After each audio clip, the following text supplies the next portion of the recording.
comece comigo no livro de Marcos, capítulo 1, versículo 1. Essa mensagem, eu digo para você que ela já tem até um título, porque eu tenho meditado sobre isso já há algum tempo. E o que acontece? O que tem sido feito, a maneira que estamos vivendo, o que tem acontecido, tem sido bom para nós ou para o reino dos céus, né? Então o título é esse: é bom para você ou é bom para o reino dos céus? Porque muitas vezes a coisa não é boa para o reino dos céus, é boa para a gente, mas não é boa para o reino dos céus. Pastor, como isso é possível? Eu vou te mostrar. Marcos capítulo 1, versículo 40. Marcos é fácil, nós vamos ler na Almeida, Revista e Corrigida. Nós vamos ler na Almeida, Revista e Corrigida. Eu quero que você preste bastante atenção. Marcos capítulo 1, versículo 40. Fala sobre um leproso. Você vê que aqui a coisa foi muito boa para ele, mas não foi boa para o reino. Como é assim, pastor? Você vai entender. Um leproso chegou perto de Jesus e ajoelhou-se e disse: Senhor, eu sei que se o Senhor Senhor, eu sei que o Senhor pode me curar, se quiser. Jesus ficou com muita pena dele, tocou nele e disse: sim, eu quero, você está curado. Eu acabei lendo na linguagem de hoje. Vamos lá, deixa eu ler na linguagem Almeida, Revista e Corrigida. E está escrito assim: e aproximando-se dele um leproso, que rogava-lhe, pondo-se de joelhos diante dele, lhe dizia: se queres bem, podes limpar-me. E Jesus, movido de grande compaixão, estendeu a mão, tocou e disse-lhe: quero ser limpo. Primeiro eu quero que você entenda aqui, irmãos, que esse homem era um leproso. E ser um leproso é uma dificuldade ainda hoje, muito complicado, é uma enfermidade que traz um sofrimento muito grande. Mas naquela época era pior. Por quê, pastor? Porque as pessoas elas não sabiam o que fazer. Então o que elas faziam? Elas lançavam os leprosos numa situação onde eles ficavam bem distantes da sociedade, bem distantes da população, ficavam isolados. E eles não podiam viver em sociedade, então eles não podiam trabalhar, eles não podiam casar, eles não podiam instituir família, eles não podiam fazer nada. Não podiam trabalhar, eles não podiam fazer nada. Então eram pessoas que dependiam da boa vontade dos outros. Às vezes alguém ia lá, levava alguma coisa, fazia alguma coisa, mas a maioria ficava passando necessidade. Então quando o Senhor Jesus, ele viu aquele homem, e aquele homem se aproximou dele, porque na verdade aquele homem fez uma coisa que ele não podia fazer. Ele não poderia se aproximar de ninguém, ainda mais se aproximar do Senhor Jesus. Ele não podia se aproximar de ninguém, ele era um leproso. Ele era um leproso. Para você ter uma ideia, ele se aproximar de pessoas limpas, saudáveis, era a razão, motivo para ele ser apedrejado até a morte. Então ele estava fazendo algo que ele não podia fazer, estava se colocando em risco, porque ele estava colocando em risco a vida de outras pessoas. Então normalmente ele seria apedrejado. Mas aí que está, irmão, dependendo daquilo que você fez na vida, você é apedrejado pelos homens, mas pelo Senhor Jesus não. Ele se aproxima de você, ele se chega até você. Por quê, pastor? Preste atenção nisso, ó. Vou ler novamente o 40. E aproximou-se dele um leproso, que rogava-lhe, e pondo-se de joelhos diante dele, lhe dizia: se queres, bem podes limpar-me. E Jesus, movido de grande compaixão. É por isso, o Senhor Jesus, ele se coloca no teu lugar, ele se coloca no meu lugar. O Senhor Jesus, ele olhou, ele viu aquele homem naquela situação, ele se colocou no lugar daquele homem. Ele se colocou no lugar daquele homem. Eu tenho tentado explicar para as pessoas que a compaixão, ou a íntima compaixão, como se diz, é um sentimento que é mais poderoso que a dó. Porque você olha às vezes para uma pessoa, você sente dó, mas só que você não faz nada por ela. A íntima compaixão, além de você ter esse sentimento de dó, você ainda se coloca no lugar daquela pessoa e você age em favor daquela pessoa. E o Senhor Jesus, ele sentiu isso, foi uma íntima compaixão. No interior dele, ele sentiu compaixão por aquele homem. E o Senhor Jesus disse claramente ele no 41.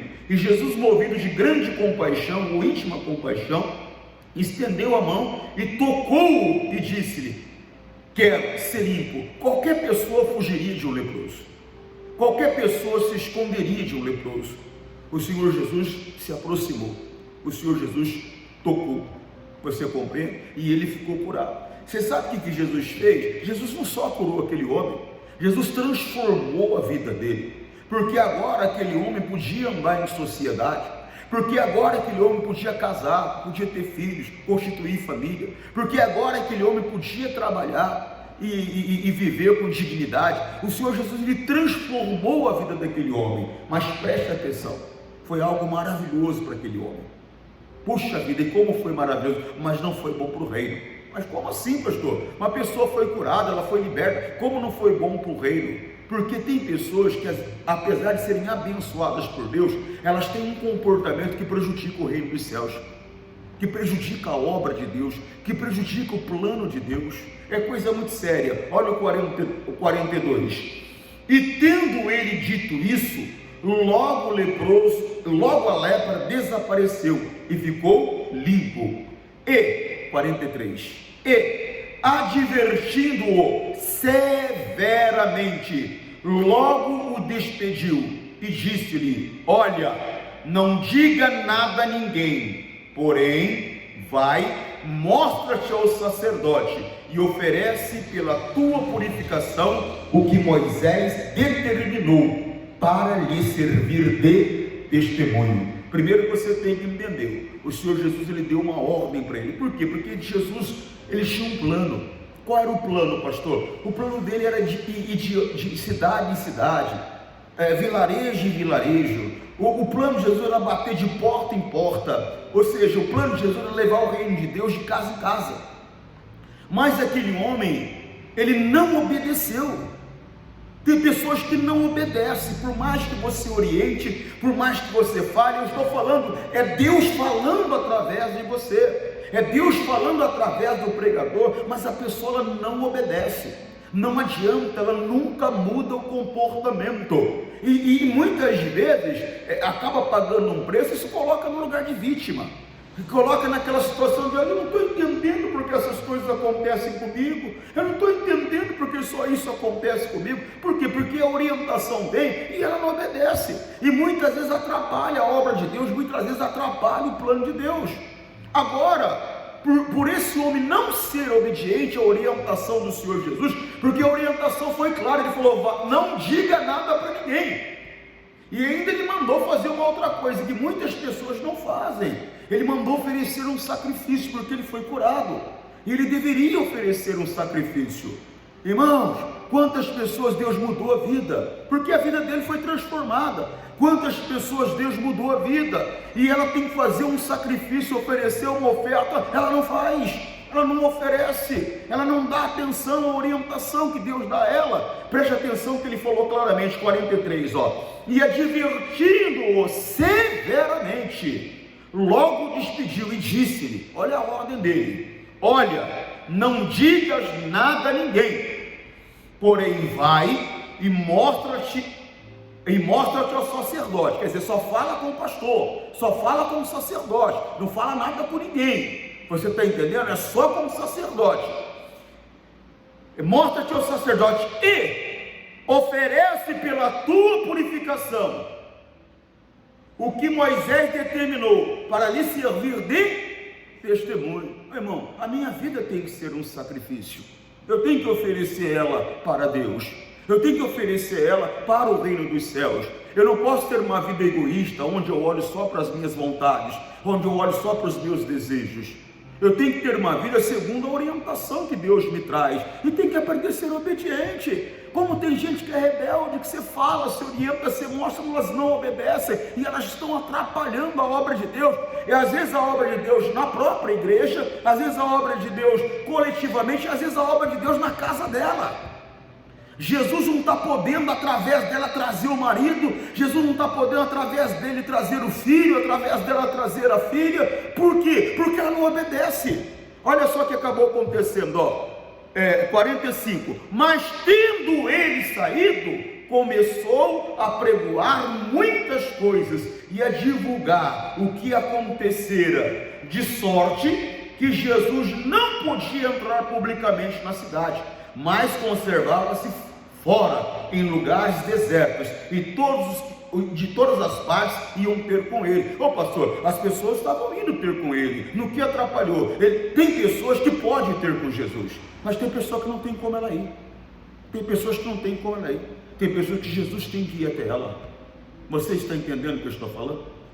Tem pessoas que Jesus tem que ir até ela. Lembra da sogra de Pedro? Ela não tinha condições de levantar da cama, mas alguém levou Jesus até ela, e aquela mulher então pôde se levantar, ficou curada. Jesus operou na vida dela. Teve situações que não, que as pessoas foram até Jesus. Você tem que ver que dependendo da pessoa, o Senhor Jesus se manifesta de uma maneira. Então a nossa falta de obediência, a nossa falta de submissão, a nossa falta de compromisso, de responsabilidade com Deus, muitas vezes, tem impedido Jesus de chegar à nossa casa, tem impedido Jesus de chegar até os nossos.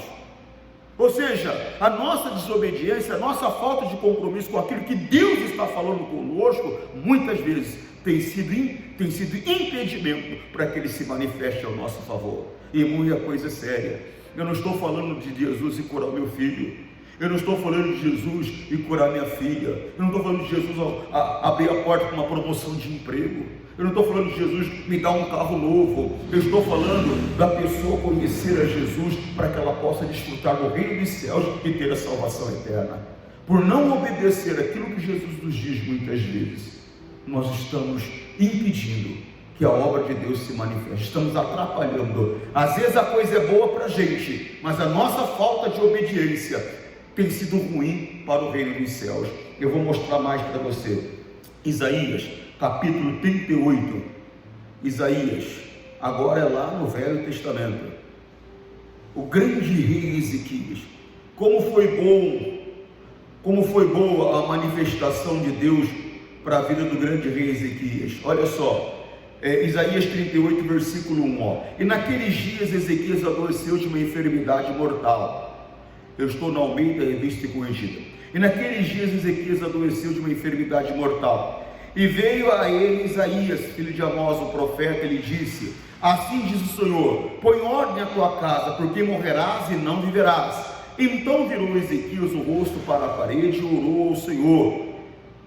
E disse: ó Senhor, lembra-te, peço, que andei diante de ti em verdade, com um coração perfeito, e fiz o que era reto aos teus olhos. E chorou Ezequias muitíssimo. Então veio a palavra do Senhor a Isaías, dizendo: vai e diz a Ezequias: assim diz o Senhor, o Deus de Davi teu pai, ouvi a tua oração e vi as tuas lágrimas, e eis que acrescentarei aos teus dias 15 anos, e livrar-te-ei das mãos do rei da Síria, a ti e a esta cidade. Eu defenderei esta cidade, e isto te será da parte do Senhor, como sinal de que o Senhor cumprirá esta palavra que falou. E eis que farei que a sombra dos graus que passou com o sol pelo grau do relógio de Acás volte 10 graus atrás. Assim recuou o sol 10 graus pelos graus que tinha andado. Olha só que coisa séria. Ezequias estava com uma enfermidade mortal, já não tinha mais condições. O profeta foi lá, Deus mandou ele lá. Irmão, aquilo era decreto de Deus. O negócio é o seguinte: põe em ordem a tua casa, porque morrerás e não viverás. Irmão, e ele fez uma oração, e aquela oração moveu o coração de Deus, e o Senhor Deus então veio e deu mais 15 anos de vida para ele, ou seja, trouxe cura, deu mais 15 anos de vida para ele, livrou a cidade da mão dos inimigos, ou seja, foi algo maravilhoso que foi feito. Você compreende? Então foi uma coisa muito boa para ele. Vamos lá, segundo livro das Crônicas, livro 32. Segundo livro das Crônicas, capítulo 32.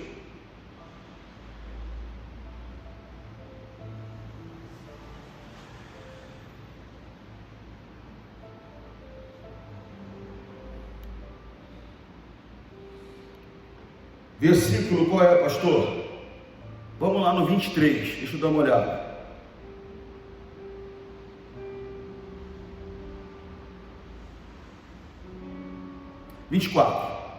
Naqueles dias, Ezequias adoeceu de morte e orou ao Senhor, presta atenção, o qual lhe falou e lhe deu um sinal, mas não correspondeu Ezequias ao benefício que lhe fez, porque o seu coração se exaltou, pelo que veio grande indignação sobre ele e sobre Judá e Jerusalém. Ezequias, porém, se humilhou pela soberba do seu coração, ele e os habitantes de Jerusalém, e a grande indignação do Senhor não veio sobre eles nos dias você vê que ele não correspondeu, ou seja, ele teve um comportamento ruim aos olhos de Deus, e a indignação de Deus acabou não vindo sobre ele. Acorde, esse rapaz está dormindo aí. Acabou não vindo sobre ele, mas todavia acabou vindo na geração futura. Coisa séria, irmãos, presta atenção. Foi bom para Ezequias, ele ficou curado. Você vê que ele teve 15 anos de vida. Agora preste atenção, chegou o momento que Ezequias teve que partir, e acabou vindo então o filho dele substituí-lo, irmão, Manassés. Irmão, a Bíblia diz que Manassés tinha 12 anos de idade quando ele assumiu o reino, ou seja, aquele filho Ezequias teve no período que Deus deu a ele, naquele período de 15 anos, porque ele ia morrer. O Manassés não ia nascer. Você está compreendendo? Agora você vê, preste atenção. Ele não correspondeu ao benefício de Deus. E isso trouxe indignação, porque ele se exaltou. O filho dele, irmãos, você tem ideia, se corrompeu de maneira que ergueu novamente os altares que o grande rei Ezequias tinha derribado. Deixou de adorar a Deus, se voltou aos ídolos. Acabou no fim que não só ele fez, mas ele também ensinou o povo de Deus a fazer o que era mal. Irmão, preste atenção, uma geração inteira se perdeu diante de Deus, porque Ezequias não correspondeu ao benefício de Deus. Uma geração inteira se perdeu. A geração do filho dele se perdeu totalmente. O filho dele se arrependeu depois.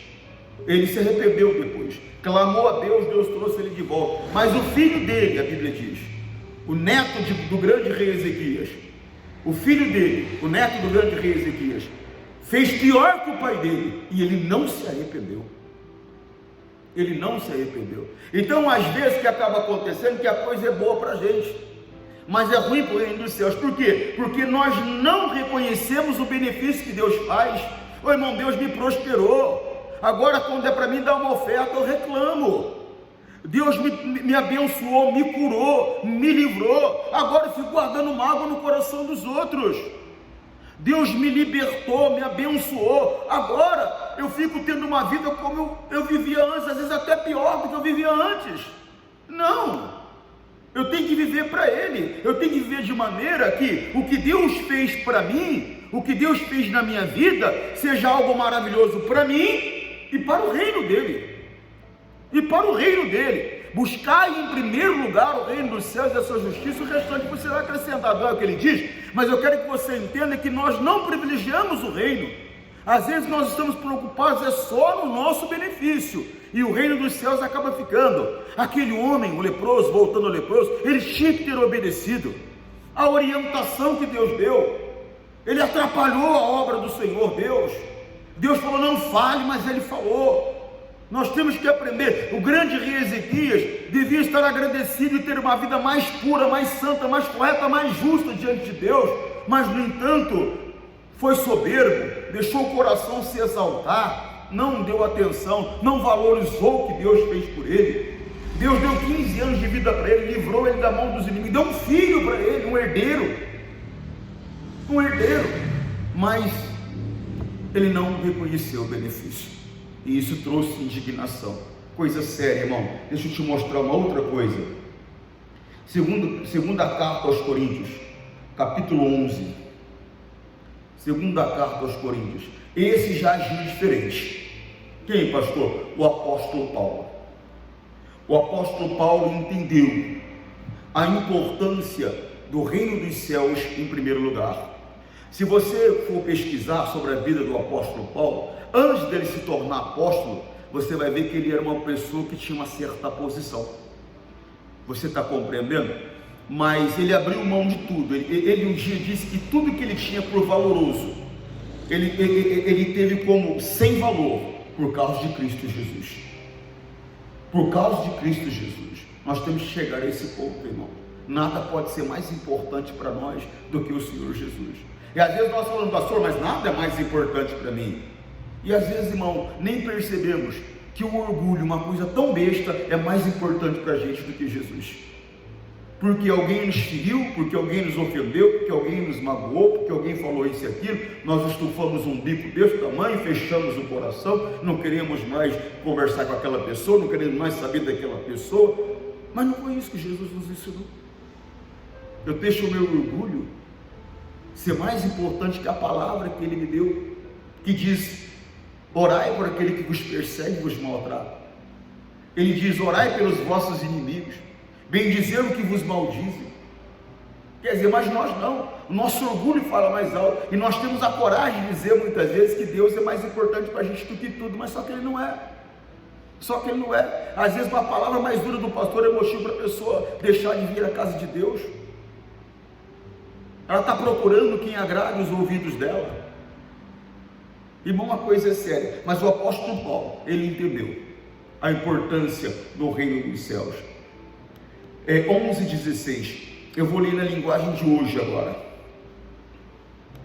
11:16, o apóstolo Paulo estava meio indignado, vamos dizer dessa maneira, com o comportamento do povo de Corinto. Por quê, pastor? Porque eles estavam deixando o apóstolo Paulo de lado e dando atenção a outros pregadores que tinham intenções escusas. Você está compreendendo? Então ele estava meio que indignado, mostrando para eles que na verdade ele era um pregador e um servo de Deus muito melhor, muito maior do que aqueles homens. E ele fala de uma coisa muito importante. Ele fala que ele tem uma certa timidez no que diz respeito à oferta. Ele não forçava na oferta, ele vê que isso era um erro da parte dele, isso foi um erro da parte dele. Preste atenção que você vai entender melhor. Repito, eu estou falando de 2ª carta aos Coríntios, capítulo 11, versículo 16. Repito, ninguém deve pensar que eu estou louco. É o comportamento dele, poderia alguém pensar que ele estava louco. Repito, ninguém deve pensar que eu estou louco, mas se vocês pensam isso, então me recebam como louco, para que assim eu tenha alguma pequena coisa de que me gabar. De fato, o que eu estou dizendo agora não é o que o Senhor me mandou dizer, né? Ele estava falando, não foi Deus que mandou falar isso para vocês, não. Ele estava dizendo, eu estou falando, eu, o apóstolo Paulo, estou falando, porque a maioria, 99% do que ele transmitia, era Deus que mandava ele falar. Né? Mas se você ler as cartas de Paulo, tem certos momentos que ele fala, não Deus fala, eu, Paulo, estou dizendo, né? E esse é um desses momentos que ele está dizendo, não foi Deus que mandou falar, eu estou falando. Versículo 17, de fato, o que eu estou dizendo agora não é o que o Senhor me mandou dizer. Quanto a eu me gabar, estou realmente falando como louco, já que existem tantas pessoas que se gabam por motivos apenas humanos, eu também vou me gabar de mim mesmo. Vocês são tão sábios e suportam de boa vontade os loucos, toleram os que mandam em vocês, exploram vocês, toleram os que enganam e os que tratam com desprezo os que lhe dão bofetadas.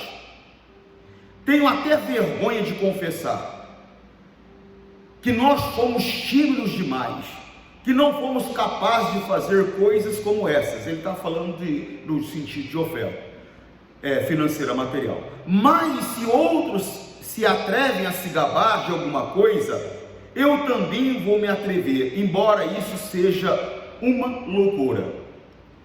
Eles são hebreus? Eu também sou. Eles são israelitas? Eu também sou. Eles são descendentes de Abraão? Eu também sou. Eles são servos de Cristo? Mas eu sou servo melhor do que eles. E embora ao dizer isso, eu esteja falando como se fosse louco, pois tenho trabalhado mais do que eles, e tenho estado mais vezes na cadeia, tenho sido chicoteado mais do que eles, e muitas vezes estive em perigo de morte. Preste atenção agora. Tudo isso aqui eu quero que você entenda, que ele suportou por causa do reino dos céus. Ou seja, nada do que o apóstolo Paulo viveu foi em favor dele, foi em favor do reino dos céus. Quantas pessoas suportariam o que ele suportou em favor da obra de Deus? Tem um obreiro que, se o pastor der uma bronca nele, ele sai pela porta e não volta nunca mais. Ele vai olhar e vai falar: não estou aqui para isso. Irmão, eu estou aqui para o que precisar.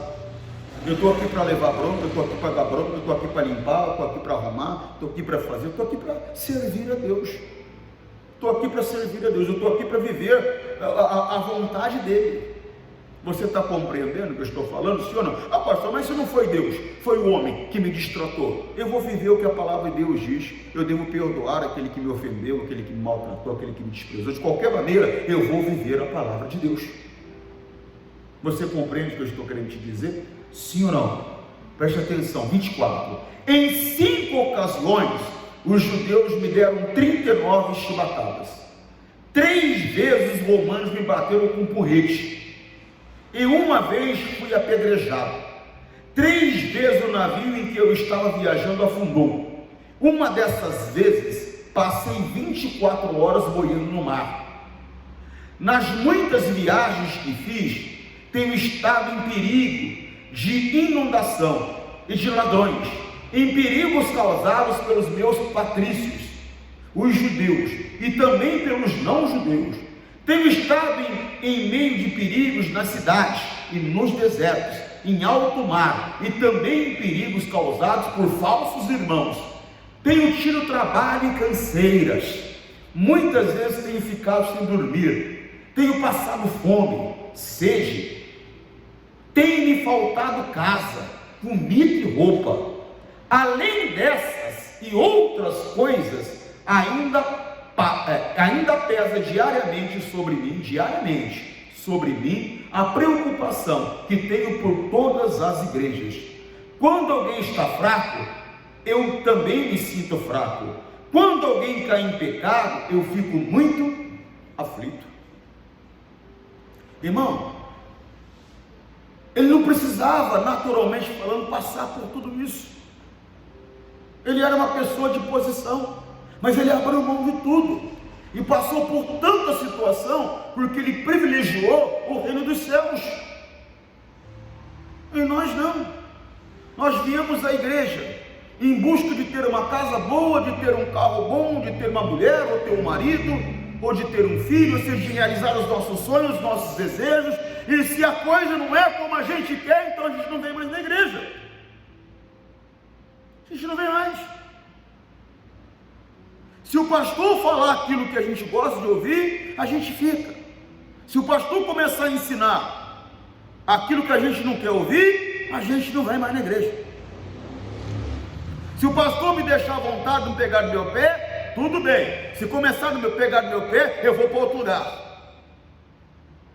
Irmão, afinal de contas, nós estamos vivendo para nós ou para o reino dos céus?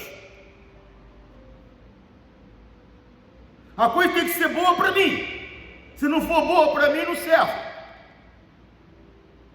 Irmão, o apóstolo Paulo mostrou que muitas vezes, por causa do reino dos céus, por causa da obra de Deus, a coisa não vai ser muito boa para a gente. E o nosso coração tem que permanecer em Cristo. Quantas pessoas às vezes estão passando por dificuldade por causa do reino dos céus? Eu me lembro de um caso, e sem dúvida eu devo ter contado para vocês. Eu era pastor em Jaboticabal, no interior de São Paulo. E eu me lembro que, como é costume meu, ungir as pessoas. Eu me lembro que eu mandei que as pessoas fizessem uma fila, que eu ia ungir todas elas. E eu estou ungindo as pessoas. A fila estava daquele lado ali assim. E de repente uma mulher me chamou a atenção. Uma mulher bem magrelinha, com uma criança no colo, com um olho bem roxo e marcas de pancada no corpo. E ela veio vindo, e aquela mulher me chamou a atenção, ela veio vindo, e quando ela chegou, eu falei: minha irmã, tudo bem com a senhora? Porque parecia que aquela mulher tinha sido atropelada. Eu falei: está tudo bem com a senhora? O que está acontecendo? Ela: pastor, está tudo bem. Eu falei: mas só está toda marcada, o que foi que houve? Ela falou: pastor, o que acontece é o seguinte, eu sou casado, e meu marido falou para mim o seguinte: não é para mim ir na igreja. Se eu for na igreja, quando eu chegar em casa ele vai me bater. Pastor, eu venho na igreja quarta-feira, quando eu chego em casa ele me dá um couro. Eu venho na igreja sexta, quando eu chego em casa ele me dá outro couro. Eu venho na igreja no domingo, pastor, o senhor me vê sempre aí, quando eu chego em casa ele me dá outro couro. Ou seja, ela levava uma surra 3 vezes por semana. Ela levava uma surra na quarta, levava uma surra na sexta, levava uma surra no domingo. Ela falou: pastor, só que dessa vez, pastor, ele exagerou. E eu fiquei toda arrebentada desse jeito. Irmão, aquilo me deu uma indignação tão grande. Ou seja, aquela mulher, ela estava perecendo por causa do reino dos céus. O diabo, irmão, estava usando o próprio marido para espancar, para judiar dela, para que ela deixasse o Senhor Jesus. Ela não deixou. Ela não deixou. Ela continuou vindo à igreja, ela continuou orando, ela continuou buscando, ela continuou se dando a Deus. Aquilo me deu uma indignação tão grande. Eu falei para ela: se eu sou homem de Deus, eu falei, nunca mais ele vai tocar a senhora. Esse demônio que tem usado ele, eu o proíbo, eu o amarro e eu o expulso no nome de Jesus. E abençoei aquela mulher. Irmão, isso foi num domingo. Quando foi na quarta-feira, eu vi aquela mulher na reunião, eu vi ela à tarde. E um pouco distante dela, assim, umas 4 ou 5 cadeiras, na mesma fileira, tinha um cidadão com a cara ralada e com a mão ralada. Era nitidamente alguém que se desequilibrou, caiu e machucou o rosto e machucou a mão, tentou se defender e ralou a mão. Quando foi na sexta-feira, eu vi ela de novo à tarde, e aquele cidadão na mesma fileira, só que um pouco mais perto. Quando foi no domingo, eu vi ela na reunião, e aquele cidadão sentado ao lado dela. Eu já desconfiava, tive a certeza, aquele era o marido. Irmão, aí depois ela deu testemunho. Daquele dia em diante, ele nunca mais bateu nela. Ele abriu o coração, começou a vir à igreja, ficou livre do vício da bebida e agora era um servo de Deus. Tudo porque aquela mulher soube obedecer. Ela tinha tudo para desistir, irmão. Irmão, ela chegava em casa, tomava um couro. Quando era na sexta, ela via de novo, tomava outro couro. Quando era no domingo, ela via de novo, tomava outro couro. Aquela mulher era para ter desanimado. Era para ter falado: Deus não está comigo. Deus não se importa comigo, porque eu vou na igreja, em vez da minha vida melhorar, está pior. Meu marido agora não sou bebe, agora meu marido me espanca. Mas aquela mulher, ela olhou para o reino dos céus e acabou sendo abençoada. Não é à toa que o pastor muitas vezes uma pessoa, chama a atenção daquela pessoa, vai conversar com aquela pessoa. Mas tem gente que é muito rebelde, irmão. Ela é muito desobediente, ela não sabe ouvir. Ela não sabe obedecer a orientação que o Espírito Santo está dando, está trazendo. E ela acaba impedindo Jesus de se aproximar. Se aquela mulher tivesse desistido, talvez até hoje o marido dela seria um alcoólatra. Ou nem mais estaria vivo, teria morrido de beber. Como meu pai, por exemplo, morreu de beber. Morreu de cirrose hepática e câncer no pulmão, de tanto beber, de tanto fumar. Irmão, desperta. A coisa não tem que ser boa para você, ela tem que ser boa para o reino dos céus.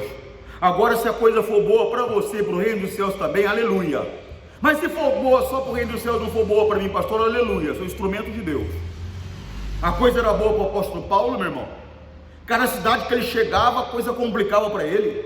Olha o tanto de tribulação, dificuldade que esse cidadão enfrentou. Você quer saber mais? Morreu numa cadeia, morreu sem liberdade, ansiava pela liberdade. Quantas vezes você vê na carta de Paulo, ele falava: orem por mim, para que eu possa estar com vocês, ou seja, para que eu possa sair da cadeia e estar com vocês. Teve uma vez que ele chegou e falou: deixa um quarto preparado aí para mim, porque eu sei que Deus vai ouvir as orações de vocês, vai ouvir a minha, e logo eu estarei com vocês. Mas não aconteceu assim. Mas isso não impediu que ele permanecesse servindo a Deus. Por quê? Porque ele privilegiava o reino dos céus. E nós? E eu? E você? É o reino dos céus que nós estamos privilegiando, ou é o nosso bem-estar? Só o nosso querer, só a nossa vontade que vale. E se não for do jeito que a gente quer, então a gente não vem na igreja mais. A gente não vem na igreja mais. Não gostei desse pastor, eu não gosto do jeito que ele fala. Vamos acordar. O Senhor Jesus morreu por mim, para que eu não vivesse mais para mim, mas que eu vivesse para Ele, que morreu e ressurgiu por mim. Está na hora de despertar. E a obra que Deus faz na minha vida tem que ser uma coisa boa para mim e uma coisa melhor ainda para o reino dos céus. Amém, pessoal? Que Deus fale mais no seu coração. Você que está em casa, deixa Deus falar contigo. A Bíblia diz que quando a palavra do Senhor chegar, você não endureça o coração. Não endureça não. Não endureça não. Recebe essa palavra, porque Deus vai abençoar a sua vida. Tá bom? Forte abraço. Deus te abençoe. Tchau.